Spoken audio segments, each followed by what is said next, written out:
Assalamualaikum warahmatullahi wabarakatuh. Sebelumnya perkenalkan, nama saya M. Dimas Adita Murtizain dengan NIM G002522 dan saya berada di kelompok B2. Di sini saya akan menjelaskan anatomi dari OGF. Skenario-nya, seorang perempuan berusia 25 tahun baru saja menikah sekitar 3 bulan yang lalu. Sejak awal pernikahan, keduanya memiliki keinginan kuat untuk segera memiliki keturunan. Yang pertama adalah jelaskan alur perjalanan oosit sejak dilepaskan dari ovarium sampai mencapai kavum uteri. Yang kedua adalah jelaskan di mana lokasi fertilisasi yang paling sering terjadi. Yang ketiga itu jelaskan mengapa daerah fornix posterior memiliki nilai klinis penting. Kemudian kaitkan dengan prosedur seperti kuldosentesis dan kolpotomi. Yang pertama adalah alur perjalanan dari oosit. Nah, fase pertamanya itu kan dimulai dari ovulasi, yaitu peristiwa pelepasan oosit sekunder yang telah matang dari ovarium.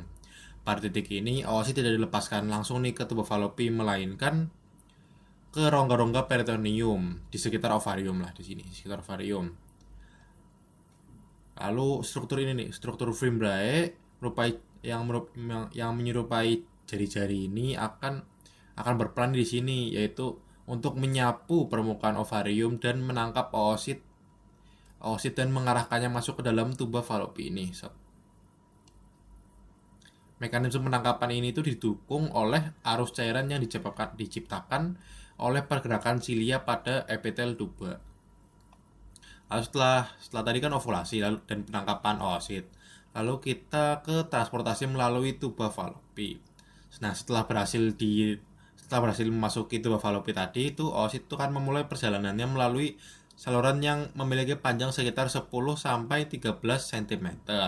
Nah, tuba falopi ini bukan hanya kayak cuma pipa ya, pipa pasif ya, melainkan juga ada fungsi-fungsinya.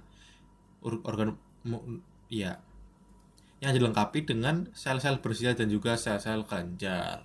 Mekanismenya itu seperti kayak gerakan silia gitu, rambut-rambut halus di tubuh falopinya itu akan bergetar secara ritmis untuk menciptakan arus arah menuju rahim. Dan juga ada kontraksi otot polos. Dinding tuba itu kayak akan melakukan gerakan peristaltik yang membantu mendorong oosit ke arah medial, ke arah ke tengah sini. Oosit kemudian mencapai bagian ampula ini, yaitu segmen tuba yang paling luas dan terletak di sepertiga distal saluran tersebut. Ampula itu akan menyediakan lingkungan mikro yang kaya akan nutrisi dan faktor pendukung kehidupan bagi sel telur. Di lokasi inilah, oosit itu biasanya akan berhenti dan menunggu kehadiran sperma. Lalu jika pembuahan terjadi, jika nanti ada terjadi pembuahan, oosit sekunder menyelesaikan pembelahan meiosis kedua dan membentuk zigot. Zigot yang baru akan terbentuk tidak akan menetap, melainkan mulai membelah diri secara mitosis sambil terus bergerak menuju kavum uteri sini. Pasca fertilasi ini akan waktu sekitar 3 sampai 4 hari setelah migrasi. Zigot bertransformasi menjadi morula atau kumpulan sel padat dan kemudian menjadi blastokista. Lalu setelah menjadi blastokista kan jadi blastokista itu akan melayang di dalam rongga rahim selama sekitar 1 hingga 2 hari sebelum akhirnya menempel pada lapisan endometrium nih, lapisan endometrium sini menempel gitu, atau disebut dengan implantasi. Hormon-hormon yang misalkan, hormon-hormon yang mendukungnya itu misalkan di ovarium tadi itu hormon mendukungnya itu ovulasi itu kan hormon LH, sedangkan kalau ya si hormon LH yang mendukung ovulasi yaitu perjalanan oosit. Lalu kita lokasi fertilisasi. Lokasi fertilisasi yang paling lokasi fertilisasi yang paling sering dan normal terjadi adalah di ampula tuba falopis ini, ampula gitu. Nah, kenapa di ampula? Karena ampula adalah bagian terluas dari saluran tuba dan juga yang terpanjang ya, bisa dibilang ya. Ini dua gitu, yang terpanjang.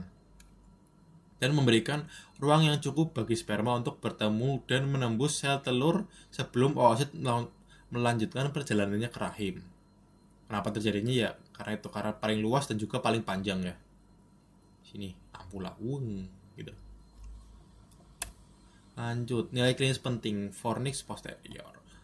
Fornix posterior adalah bagian terdalam dari vagina yang terletak di belakang leher rahim atau juga dengan serviks. Area ini memiliki nilai klinis yang sangat tinggi karena hanya dibatasi oleh dinding tipis vagina dengan cavum Douglas atau kantong recto-uterina. Hubungannya dengan di sini kayak di sinian lah. Hubungannya dengan prosedur medis yaitu yang pertama adalah kuldosentesis. Ini adalah prosedur pengambilan sampel cairan dari cavum Douglas menggunakan jarum yang ditusukkan melalui ini fornix posterior. Dokter melakukan ini untuk mengecek adanya darah, misalkan pada kasus kehamilan ektopik terganggu atau nanah di rongga panggul. Selanjutnya adalah prosedur medis kolpotomi, yaitu merupakan tindakan penyayatan atau insisi pada dinding vagina di area fornix posterior. Tujuannya itu adalah untuk bisa mengakses drainase abses atau nanah atau sebagai akses masuk instrumen bedah ke rongga panggul tanpa harus membelah dinding perut. Baik, terima kasih telah mendengarkan. Kurang lebih mohon maaf. Wassalamualaikum warahmatullahi wabarakatuh.